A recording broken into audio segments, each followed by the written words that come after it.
स्वागत करते हैं दोस्तों आपका हमारे चैनल के अंदर। आज हम बात करेंगे ऑल इंडिया मजलिस इत्तेहादुल मुस्लिमीन के रनिंग विधायक शाह फ़ारूक अनवर शाह साहब के धुलिया क्षेत्र के बारे में।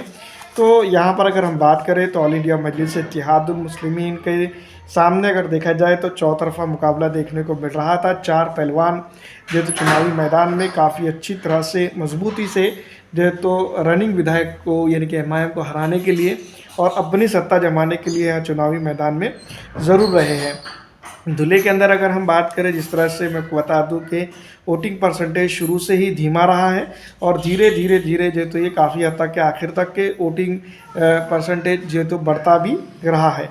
लेकिन जिस तरह से मैं बता दूं कि यहाँ पर यानी कि धुले सिटी की अगर हम बात करें तो इस इलाके के अंदर जिस तरह से वोटिंग परसेंटेज की जिस तरह से दुहाई दी जा रही थी कि लगातार इसको बढ़ाने के बारे में कहा जा रहा था कि उस तरह से जो तो यहाँ पर देखने को नहीं मिला है। दूसरी तरफ मैं आपको बता दूं कि उमूमी तौर पे अब तक के जिस तरह से हमने कई एक क्षेत्र देखे हैं जिसमें औरंगाबाद हो गया, दोनों सीट खास करके हम बात करेंगे। वैसे तो औरंगाबाद के अंदर इस साल की रिकॉर्ड वोटिंग हुई है, ये बात भी हम कह सकते हैं। एवरेज जो है तो महाराष्ट्र की वोटिंग का परसेंटेज काफ़ी अलग रहेगा। औरंगाबाद के अंदर तकरीबन बताया जा रहा है जहाँ इम्तियाज़ जलील की सीट थी वहाँ पर 55.76% वोटिंग हुई है। इस आंकड़ों के अंदर कहाँ तक के भी जो है तो फेरबदल होता है या फिर जो तो और भी आंकड़े इसके अंदर शामिल होते जाएंगे या परसेंटेज कम होते भी हो सकता है। ये इनिशियल आंकड़ा जिसको हम कह सकते हैं। औरंगाबाद में नासिर सिद्दीकी का 52.68% इनके इलाके में हुआ है। तो ये भी जो तो आने वाले वक्त के अंदर जो तो इस विधानसभा क्षेत्र के ऊपर भी काफ़ी कुछ फेरबदल हो सकता है।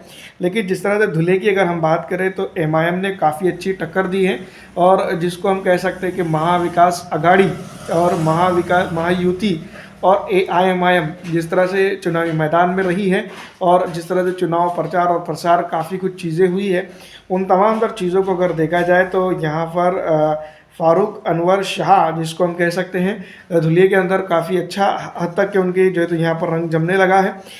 बिहार माफ़ कीजिएगा तो एमआईएम की कई एक अन्य नेता जो तो यहाँ पर चुनावी मैदान में प्रचार प्रसार करने के लिए पहुँचे, असदुद्दीन अवैसी साहब और कई अन्य लोग जो तो यहाँ पर रहे हैं।